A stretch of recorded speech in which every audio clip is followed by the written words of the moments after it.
بسم الله الرحمن الرحيم وإذ قال ربك للملائكة إني جاعل في الأرض خليفة قالوا أتجعل فيها من يفسد فيها ويسفك الدماء ونحن نسبح بحمدك ونقدس لك قال إني أعلم ما لا تعلمون وعلم آدم الأسماء كلها ثم عرضهم على الملائكة فقال أنبئوني بأسماء هؤلاء إن كنتم صادقين۔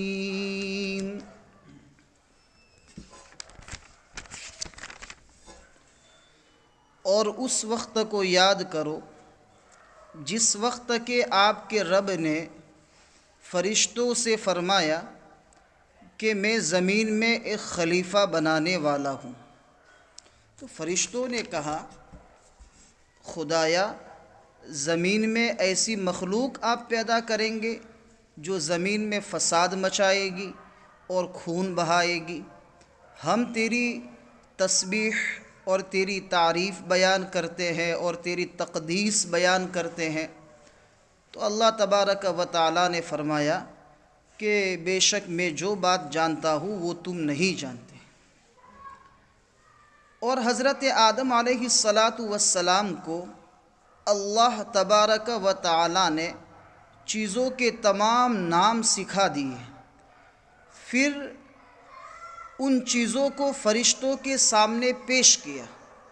پھر اللہ تعالیٰ نے فرمایا کہ ان چیزوں کے نام اے فرشتوں تم مجھے بتاؤ اگر تم اپنے وعدے میں سچے ہو۔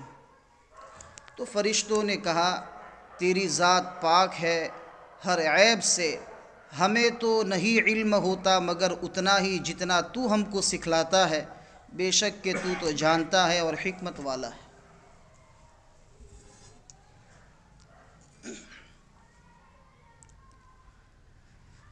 تین آیتوں کا ترجمہ ہوا، اس میں اللہ تبارک و تعالیٰ نے حضرت انسان کو جو پیدا فرمایا، سب سے پہلے حضرت آدم علیہ السلام کو پیدا فرمایا۔ تو اس وقت پیدا کرنے سے پہلے اللہ تبارک و تعالیٰ نے فرشتوں سے کیا بات کی اور کس چیز کے پیش نظر حضرت انسان کو اللہ تبارک و تعالیٰ نے پیدا فرمایا۔ تو اللہ تبارک و تعالیٰ نے ان تین آیتوں میں اس واقعے کو ذکر کیا ہے۔ اس سلسلے میں بہت ساری ایسی روایات ہیں اور ایسی احادیث ہے جو بیان کی جاتی ہے لیکن حقیقت کے اعتبار سے وہ صحیح نہیں ہوتی۔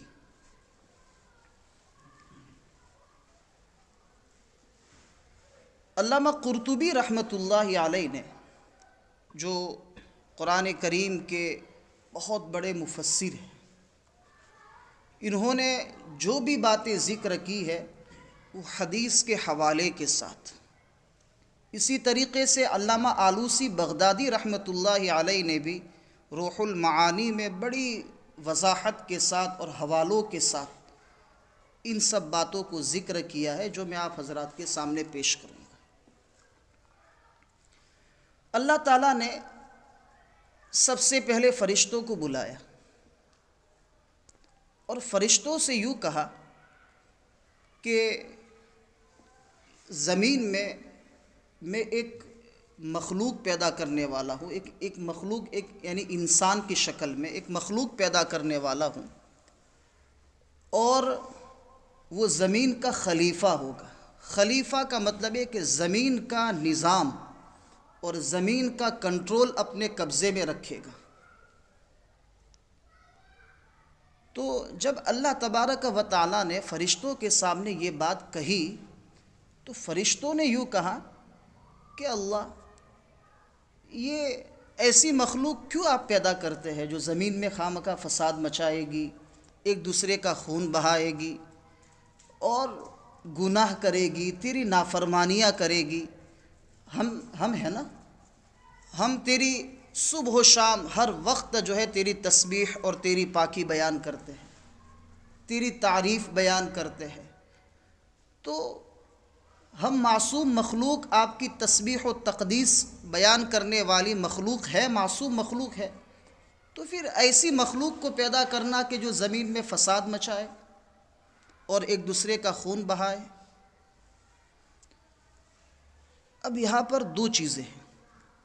ایک تو یہ ہے کہ اللہ تبارک و تعالی قادر مطلق ہے، اس کو کسی سے مشورہ کرنے کی اور کسی کو پوچھنے کی کوئی ضرورت نہیں ہے. تو اللہ تبارک و تعالی نے پھر پوچھا کیوں، فرشتوں سے کیوں رائے لی. اور دوسری چیز یہ ہے کہ جب فرشتوں سے رائے لی تو فرشتوں نے اللہ کے فیصلے کے اوپر یہ اعتراض کیوں کیا، یہ سوال کیوں کیا کہ ایسی مخلوق جو زمین میں فساد مچائے گی اور خون بہائے گی. تو ہم لوگ ہیں آپ کی ہر وقت اور ہر آن ہر لمحہ آپ کی عبادت کرنے والے، آپ کی تعریف و تسبیح بیان کرنے والی مخلوق ہم ہیں. تو اس میں دو چیزیں ہیں. اس کا جواب یہ ہے کہ اللہ تبارک و تعالی نے فرشتوں سے جو پوچھا، حقیقت میں اللہ تعالیٰ کو تو معلوم تھا پہلے سے. اللہ تعالیٰ کو ہر آنے والی چیز، ہر پچھلی چیز، حال، ہر چیز اللہ تعالیٰ کو معلوم ہے. کوئی چیز اللہ تعالیٰ سے چھپی ہوئی تو نہیں ہے.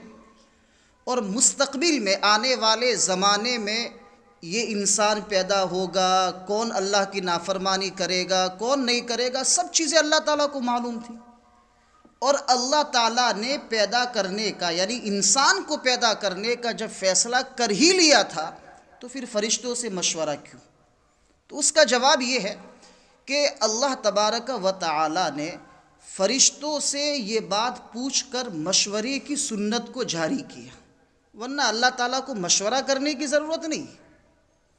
جیسے نبی کریم صلی اللہ علیہ وسلم کو اللہ تبارک و تعالی نے حکم دیا وشاورہم فی الامر، یعنی آپسی معاملات کو حل کرنے میں ایک دوسرے کے مشورے سے کام کرو. اور ہمارے دعوت و تبلیغ میں مشورہ کتنا اہم ہے، کتنی اہمیت ہے، اس کی ہم سب جانتے ہیں، اور اس کو سنت کی نیت سے ہم اس کام کو انجام دیتے ہیں. تو مشورہ کی ترغیب دینے کے لیے کہ کوئی بھی اہم کام ہو تو اس کا کیا کرنا چاہیے، اس کام کو مشورے سے کرنا چاہیے. ورنہ اس مقام پر اللہ تعالیٰ کو کسی سے مشورہ کرنے کی ضرورت نہیں تھی.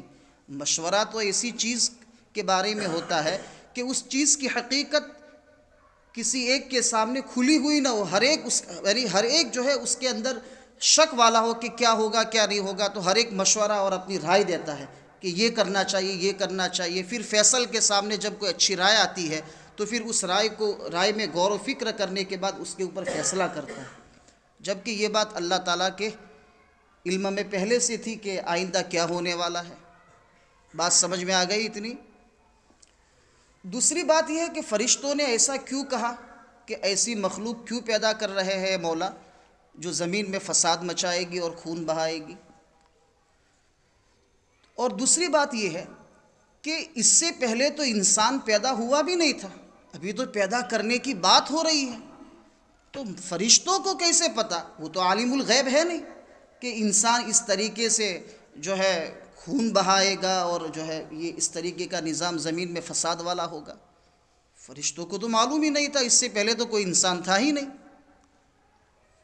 تو اس کا جواب یہ ہے کہ یہ اللہ تبارک و تعالی نے بتایا تھا کہ ایک ایسی مخلوق کو میں پیدا کرنے جا رہا ہوں جو زمین میں فساد بھی مچائے گی اور ایک دوسرے کا خون بھی بہائے گی. اس لیے فرشتوں نے یہ بات کہی تھی. اور دوسرا جواب یہ ہے کہ فرشتوں کو اس لیے معلوم ہوا تھا کہ چونکہ انسان کے پیدا کرنے سے پہلے زمین میں جنات اور شیاطین موجود تھے، اور جنات اور شیاطین کی آپسی لڑائیاں اور ان کی آپسی خون ریزی، ایک دوسرے کا خون بہانا، لڑنا جھگڑنا، ان سب چیزوں کو فرشتوں نے دیکھا تھا، تو اس کے اوپر انہوں نے یہ سوچا کہ آنے والی مخلوق بھی اس طریقے سے آپس میں جھگڑا کرے گی اور زمین میں فساد مچائے گی، اس لیے انہوں نے یہ بات کہی تھی اللہ تعالیٰ کے سامنے۔ اللہ تعالیٰ نے یہاں دو طریقے سے جواب دیا فرشتوں کی اس بات کا کہ زمین میں فساد مچائے گی، خون بہائے گی، تو اس کا جواب دو طریقے سے دیا، ایک حاکمانہ انداز میں اور دوسرا حکیمانہ انداز میں۔ ایک آرڈر کے طور پر جس کو حاکمانہ انداز کہتے ہیں، اور ایک یعنی دلیل کے ساتھ حکیمانہ انداز سے مہذب طریقے سے ان کو سمجھایا۔ قال انی اعلم ما لا تعلمون، اللہ تعالیٰ نے فرمایا تم لوگ خاموش رہو، جو بات میں جانتا ہوں وہ تم نہیں جانتے، حاکمانہ انداز ہے، خاموش ہو جاؤ۔ اور دوسرا حکیمانہ انداز ہے، اللہ تعالیٰ نے فرمایا کہ بہت ساری چیزوں کو پیش کیا۔ علامہ جلال الدین سیوطی رحمۃ اللہ علیہ نے تو لکھا ہے کہ فاوڑا، چمچی، کٹورا، ایسی چیزیں جو انسان کے لیے ضروری چیزیں ہیں، وہ سب چیزیں اللہ تعالیٰ نے سامنے رکھی ہے اسے، اور پھر فرشتوں سے کہا کہ جیسے ترجمے میں آپ نے سنا ہوگا، اللہ تعالیٰ نے فرشتوں سے کہا کہ ان سب چیزوں کے نام بتاؤ۔ فرشتوں کو ان سب چیزوں کے نام معلوم نہیں تھے، پھر حضرت آدم علیہ السلام سے پوچھا کہ آدم تم ذرا ان سب چیزوں کے نام بتاؤ، تو حضرت آدم علیہ السلام نے سب چیزوں کے نام بتا دیے۔ تو اللہ تبارک و تعالیٰ نے فرمایا دیکھو میں تمہیں نہیں کہتا تھا کہ اس مخلوق کو پیدا کرنے کے متعلق جو بات میں جانتا ہوں جو تم نہیں جانتے، تم کو ان سب چیزوں کا علم نہیں، اور اس آدم کو ہر چیز کا علم ہے۔ تو علم کی وجہ سے اللہ تبارک و تعالیٰ نے فرشتے پر انسان کو فوقیت اور فضیلت دی، اور اسی وجہ سے اللہ تبارک و تعالیٰ نے فرمایا کہ اے فرشتو تم تمام کے تمام آدم کو سجدہ تعظیمی کرو، یعنی ان کو عظمت حاصل ہے علم کی وجہ سے، اس لیے تم ان کے سامنے سجدہ کرو۔ تو اللہ تبارک و تعالیٰ نے ابتدائی مرحلے میں فرشتوں کو یہ بتا دیا کہ تمہارا یہ سوال کرنا بیجا تھا، صحیح نہیں تھا، دیکھو یہ مخلوق اس مقام پر ہے کہ تم اس کے سامنے سجدہ کر رہے ہو۔ تو گویا کہ سب سے اشرف مخلوق کون سی ہوئی؟ حضرت انسان، فرشتوں سے بھی بڑھ کر، اور جنات اور شیاطین اور اس کے علاوہ جتنی بھی مخلوقات اللہ تبارک و تعالیٰ نے دنیا میں پیدا فرمائی ہے، اس میں سب سے اشرف اور سب سے افضل مخلوق حضرت انسان ہے۔ اب یہ اللہ تبارک و تعالیٰ نے حضرت آدم کو کیسے پیدا فرمایا، اس سلسلے میں قصص الانبیاء میں ایک واقعہ لکھا ہوا ہے، کتاب کے حوالے کے ساتھ بیان کرتا ہوں کہ اللہ تبارک و تعالیٰ نے سب سے پہلے حضرت جبرائیل علیہ السلام کو زمین پر بھیجا، کہا کہ زمین سے مٹی لے کے آؤ، تو چونکہ اللہ کا حکم تھا تو وہ مٹی لینے کے لیے زمین پر آئے۔ جب انہوں نے زمین سے مٹی لینے کا ارادہ کیا تو زمین نے یہ کہا کہ اے جبرائیل تم مجھ سے مٹی نہ لے جاؤ، اس لیے کہ اللہ تبارک و تعالیٰ اس سے ایک ایسی مخلوق پیدا کرنے والے ہیں جو زمین میں فساد مچائے گی۔ تو حضرت جبرائیل علیہ السلام واپس چلے گئے اور اللہ تعالیٰ کے سامنے جا کر یوں کہا کہ یا اللہ آپ کا حکم تھا، میں گیا لیکن زمین نے مجھے ایسا کہا، اس لیے میں بغیر مٹی لیے ہوئے واپس آ گیا۔ پھر حضرت میکائیل علیہ السلام کو بھیجا، تو ان کے ساتھ بھی ایسا ہی واقعہ پیش آیا۔ پھر حضرت اسرافیل علیہ السلام کو بھیجا تو ان کے ساتھ بھی ایسا ہی واقعہ پیش آیا، اور وہ بغیر مٹی لیے ہوئے اللہ تعالیٰ کے پاس چلے گئے اور اللہ تعالیٰ سے کہا کہ اللہ زمین نے ایسا جواب دیا تو ہماری ہمت نہیں ہوئی۔ پھر اللہ تبارک و تعالیٰ نے حضرت عزرائیل علیہ السلام کو بھیجا، کہا کہ تم زمین سے مٹی لے کر آؤ۔ تو حضرت عزرائیل علیہ السلام جب مٹی لینے کے لیے آئے تو زمین نے وہی بات کہی جو حضرت تینوں بڑے فرشتوں سے کہی تھی۔ تو حضرت عزرائیل علیہ السلام نے فرمایا، کہا کہ مجھے تو اللہ کا حکم ہے، میں اللہ کے حکم کی خلاف ورزی نہیں کر سکتا۔ بہرحال وہ مٹی لے کر اللہ تعالیٰ کے پاس گئے، اور اللہ تبارک و تعالیٰ نے اس مٹی سے حضرت آدم علیہ السلام کو بنایا۔ اس واقعے کو ذکر کرنے کے بعد بعض علماء نے لکھا ہے کہ یہ واقعہ صحیح نہیں ہے، اس لیے کہ اللہ تبارک و تعالیٰ کا حکم یہ ہو کہ مٹی لے کر آؤ، تو پھر زمین کے کہنے کی وجہ سے یہ فرشتے اللہ تعالیٰ کے حکم کی خلاف ورزی نہیں کر سکتے۔ اس لیے بعض علماء کا کہنا یہ کہ یہ واقعہ صحیح نہیں ہے، لیکن بعض علماء کا کہنا یہ ہے کہ یہ واقعہ صحیح ہے۔ اس کی دلیل یہ ہے کہ جب حضرت عزرائیل علیہ السلام جب مٹی لے کر اللہ تعالیٰ کے پاس پہنچے اور اللہ تعالیٰ نے حضرت آدم علیہ السلام کا مجسمہ بنایا، تو اللہ تبارک و تعالیٰ نے حضرت عزرائیل سے پوچھا، کہا کہ میں نے ان 3 فرشتوں کو بھیجا تو زمین نے ایسا کہا تو یہ واپس آ گئے، تو آپ کے ساتھ بھی یہ بات کہی تو پھر آپ نے کیوں زمین کی بات نہ مانی؟ تو حضرت عزرائیل علیہ السلام نے فرمایا، کہا کہ چونکہ آپ کا حکم تھا اور میں آپ کے حکم کی خلاف ورزی نہیں کر سکتا۔ تو پھر اس کے بعد اللہ تعالیٰ نے فرمایا کہ عزرائیل، آپ نے اس حکم کو مکمل کیا اور پورا کیا اور مٹی لے کر آئے، اور اسی مٹی سے حضرت آدم علیہ السلام کو بنائیں گے، تو ان کی نسل سے، ان کی نسل سے جو بھی مخلوق قیامت تک پیدا ہوگی، ان کے روح قبض کرنے کی ذمہ داری آپ کی۔ تو حضرت عزرائیل علیہ السلام نے فرمایا، کہا یا اللہ، پھر تو یہ مخلوق مجھے گالی دے گی، اس لیے کہ موت اگر میں دوں گا تو کسی کا باپ ہوگا، کسی کی اولاد ہوگی وغیرہ، سب نسلیں وجود میں آئے گی، خاندان وجود میں آئیں گے۔ تو اللہ تعالیٰ نے فرمایا کہ میں موت کے ساتھ ایسے اسباب جوڑ دوں گا کہ لوگ اس سبب کی طرف نسبت کریں گے، آپ کی طرف کوئی نسبت نہیں کرے گا۔ ایکسیڈنٹ ہوا اور انتقال ہو گیا، کوما میں چلے گئے تھے اور انتقال ہو گیا، کینسر ہوا اور اسی بیماری میں انتقال ہو گیا، اور کچھ بھی نہ ہو، اچانک انتقال ہو جائے، اٹیک آ گیا اور انتقال ہو گیا، لیکن کوئی آپ کی طرف نسبت نہیں کرے گا، ایسے اسباب میں پیدا کر دوں گا، اور یہی ہوتا ہے۔ تو بہرحال یہ واقعہ ہے، اور پھر اس کے بعد اللہ تعالیٰ نے حضرت آدم علیہ السلام کو بنایا۔ بعض حضرات کا کہنا یہ ہے کہ اللہ تبارک و تعالیٰ نے حضرت آدم علیہ السلام کو پیدا کرنے کے بعد ہندوستان میں اتارا،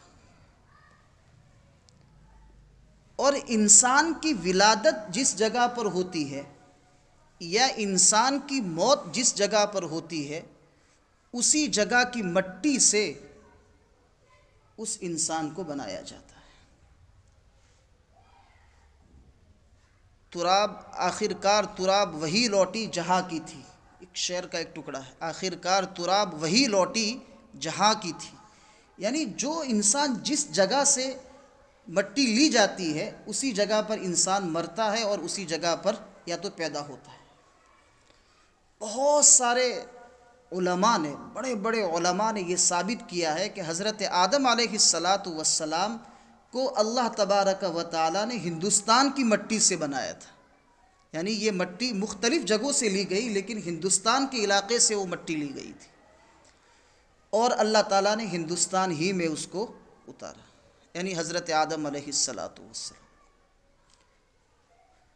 اور اللہ تعالیٰ نے سب سے زیادہ عمر ان کو دی. ایک قول کے مطابق حضرت آدم علیہ السلام کی عمر 1000 سال تھی، اور ایک قول کے مطابق حضرت آدم علیہ السلام کی عمر 930 سال تھی، اور ایک قول کے مطابق 1150 سال تھی. سب سے لمبی عمر حضرت آدم علیہ السلام کو اللہ تبارک و تعالیٰ نے دی تھی. جب انسان جب ابتدا میں پیدا کیے جاتے تھے شروع میں، تو ان کی عمر بھی لمبی ہوتی تھی اور ان کی سائز بھی، وہ بھی لمبی ہوتی تھی. جیسے جیسے انسان پیدا ہوتے گئے اور زمانہ قیامت سے قریب ہوتا گیا، لوگوں کی عمریں بھی گھٹتی رہی اور ان کی قد یعنی ان کی سائزیں بھی گھٹتی رہی، حتیٰ کہ نبی کریم صلی اللہ علیہ وسلم نے فرمایا اعمار امتی ما بین 60 الی 70، میری امت کی عمریں جو ہے 60 اور 70 کے درمیان رہے گی. یہ حال ہے. اور اس وقت ہزاروں سال، 1000 سال، 900 سال. حضرت ہود علیہ السلام کی قوم، جس کو قوم عاد کہتے ہیں، ان کی عمریں 800 سال، 750 سال، اور 200 سال کی عمر میں تو بچے بالغ ہوتے تھے. اتنی عمریں اللہ تعالیٰ نے ان کو عطا فرمائی تھی. اور بعض مفسرین نے لکھا ہے کہ انہوں نے نبوت کا انکار اس لیے کیا تھا کہ نبی چونکہ یعنی حضرت ہود علیہ السلام یہ کہا کرتے تھے کہ تم وفات پا جاؤں گے، اللہ کے سامنے تم کھڑے ہوں گے تو اپنی زندگی کا حساب دینا پڑے گا، اللہ کا انکار کیوں کرتے ہو؟ تو موت کا لفظ سن کر انہوں نے کہا کہ ہم تو کبھی مریں گے ہی نہیں، اس لیے کہ اتنی لمبی عمریں، پتہ نہیں کتنے سالوں کے بعد موت ہوگی کسی کی، تو لوگ موت بھول گئے تھے. اتنی عمریں اللہ تعالیٰ نے ان کو عطا فرمائی تھی. پھر آہستہ آہستہ وہ عمریں کم ہوتی گئی اور قد بھی کم ہوتے گئے. بنی اسرائیل بھی بڑے لمبے تڑنگے تھے. پھر بعد میں جو ہے لوگوں کی قدیں اور لوگوں کی عمریں کم ہوتی گئی. حضرت آدم علیہ السلام کو جب اللہ تبارک و تعالیٰ نے پیدا کیا، تو جیسے میں نے پہلے بتایا تھا الذین ینقضون عہد اللہ من بعد میثاقہ، کہ اس وقت پھر اللہ تبارک و تعالیٰ نے حضرت آدم علیہ السلام کے پشت سے قیامت تک آنے والی مخلوق کو ذرات کی شکل میں ان کے پشت سے نکالا، ان کے پشت میں سے نکالا سب. اور اللہ تبارک و تعالیٰ نے اس وقت عہد لیا تھا تمام انسانوں سے، پوری مخلوق کا، یعنی پوری کائنات کی مخلوق اس وقت موجود تھی ذرات کی شکل میں. اور اللہ تبارک و تعالیٰ نے اس وقت فرمایا تھا الست بربکم، کیا میں تمہارا رب نہیں ہوں؟ تو سب نے کہا تھا کہ بلا، کیوں نہیں، آپ ہمارے رب ہیں. تو یہ عہد اللہ تعالیٰ نے اس وقت لیا تھا اور تمام انسانوں نے اس کا اقرار کیا تھا. اور یہ آسمانی کتابیں اور انبیاء اور رسولوں کو اس عہد کو یاد دلانے کے لیے اللہ تعالیٰ بھیجتے ہیں، کہ اس کو کہتے ہیں عالم الستو. عالم الستو میں اللہ نے جو عہد لیا تھا، اس عہد کو یاد دلانے کے لیے اللہ تعالیٰ آسمانی کتابیں اتارتے ہیں اور انبیاء اور رسولوں کو بھیجتے تھے. اس میں جو مخلوق ذرات کی شکل میں تھی، مشکاہ جلد اول کی روایت ہے کہ اس میں ایک ذرے کے اوپر حضرت آدم علیہ السلام کی نظر پڑ گئی، جو بڑا خوبصورت ذرہ تھا. تو اللہ تبارک و تعالیٰ نے، حضرت آدم علیہ السلام نے اللہ تعالیٰ سے پوچھا کہ یا اللہ، یہ ذرہ بڑا خوبصورت ہے، یہ کون ہے؟ تو اللہ تبارک و تعالیٰ نے فرمایا کہ یہ داؤد علیہ السلام ہے، یہ آپ کی نسل سے پیدا ہوں گے ایک مدت کے بعد، اور یہ اس وقت کے نبی ہوں گے۔ تو اللہ تعالیٰ سے پوچھا، حضرت آدم علیہ السلام نے کہا یا اللہ ان کی عمر کتنی ہوگی؟ تو اللہ تعالیٰ نے فرمایا کہ غالباً 60 سال۔ تو حضرت آدم علیہ السلام نے کہا یا اللہ میری زندگی کے 40 سال ان کو دے کر 100 سال پورے کر دے۔ تو اللہ تعالیٰ نے حضرت آدم علیہ السلام کی زندگی میں سے 40 سال لے کر ان کو عطا کیے حضرت داؤد علیہ السلام کو۔ اور حضرت آدم علیہ السلام کی عمر جو ہے 1000 سال، جیسے ایک قول ہے۔ تو جب 960 سال ہوئے تو اللہ تعالیٰ نے کہا کہ چلیے آدم اب ہمارے پاس آنے کا وقت آ چکا ہے۔ تو حضرت آدم علیہ السلام نے کہا یا اللہ آپ نے تو مجھے 1000 سال کی عمر دی ہے، ابھی تو 40 سال باقی ہے۔ تو اللہ تعالیٰ نے کہا کہ عالم الستو میں آپ نے اپنی زندگی کے 40 سال آپ کی اولاد میں سے حضرت داؤد کو آپ نے دے دیے ہیں، اور یہ فیصلہ ہو چکا ہے۔ تو بہرحال یہ عالم الستو میں اللہ تبارک و تعالیٰ نے تمام مخلوق سے عہد لیا تھا۔ پھر اس کے بعد اللہ تبارک و تعالیٰ نے حضرت آدم علیہ السلام کو جنت میں بھیجا، جنت میں، اور پھر اس کے بعد حضرت آدم علیہ السلام ہی کی بائی پسلی سے اللہ تبارک و تعالیٰ نے حضرت حوا رضی اللہ تعالیٰ عنہا کو پیدا کیا، اور دونوں جنت میں رہے، اور اللہ تبارک و تعالیٰ نے جب تک چاہا وہ جنت میں رہے، اور پھر ان سے اللہ تعالیٰ کی ایک نافرمانی ہو گئی۔ جس درخت کو کھانے سے منع فرمایا تھا انہوں نے کھا لیا، اور اللہ تبارک و تعالیٰ نے پھر جنت کا لباس اتار کر ان کو دنیا میں بھیج دیا، زمین پر اتار دیا۔ تو آگے تو بہت ساری باتیں ہیں، لیکن وقت بھی ہو گیا ہے۔ تو بہرحال پھر اس کے بعد حضرت آدم علیہ السلام کے سامنے جو چیزیں پیش کی اور انہوں نے جواب دیا، اور فرشتوں کے سامنے اللہ تعالیٰ نے بتایا۔ دوسری بات یہ رہ گئی اس میں کہ اللہ تعالیٰ نے حضرت آدم علیہ السلام یعنی حضرت انسان کو کیوں پیدا فرمایا۔ علامہ ابن جریر طبری رحمۃ اللہ علیہ نے ایک حدیث ذکر کی ہے جس کے راوی حضرت عبداللہ ابن عباس رضی اللہ تعالیٰ عنہما ہے۔ فرماتے ہیں حضرت عبداللہ ابن عباس کہ فرشتے یوں کہا کرتے تھے آپس میں کہ ہم اللہ تعالیٰ کی ایسی مخلوق ہے جو معصوم ہے اور کبھی بھی اللہ تعالیٰ کی نافرمانی نہیں کرتی، اس لیے اللہ کی پیدا کردہ مخلوق میں سب سے افضل بھی ہم اور سب سے اعلم بھی ہم، یعنی سب سے فضیلت والے بھی ہم ہیں اور سب سے زیادہ علم رکھنے والے بھی ہم ہیں۔ تو اللہ تبارک و تعالیٰ نے ان کا یہ غرور توڑنے کے لیے، یعنی غرور تو نہیں کر سکتے لیکن ان کا یہ انداز جو بات کرنے کا تھا آپس میں، اس کو توڑنے کے لیے اللہ تبارک و تعالیٰ نے حضرت انسان کو جو ہے اشرف المخلوقات بنا کر دنیا میں اتارا، پیدا فرمایا۔ اللہ تعالیٰ ہمیں ان انسانوں میں اللہ تعالیٰ ہمارا شمار فرمائے جو اللہ کے مقربین ہیں، اللہ کے صالحین ہیں، صدیقین ہیں، شہداء ہیں۔ ایسے نیک پاکیزہ نفوس کے ساتھ اللہ تبارک و تعالیٰ ہمارا شمار فرمائے، دنیا اور آخرت میں اللہ تعالیٰ سرخروئی عطا فرمائے، عزت سے ہمکنار کرے، اور اللہ تبارک و تعالیٰ دنیا اور آخرت میں رسوائی سے اور ذلت سے ہم سب کی، ہمارے والدین اور ہم سب کے اعزاء اقارب، اساتذہ، طلباء اور پوری امت مسلمہ کی حفاظت فرمائے۔ سبحان ربک رب العزت عما یصفون وسلام علی المرسلین والحمد للہ رب العالمین۔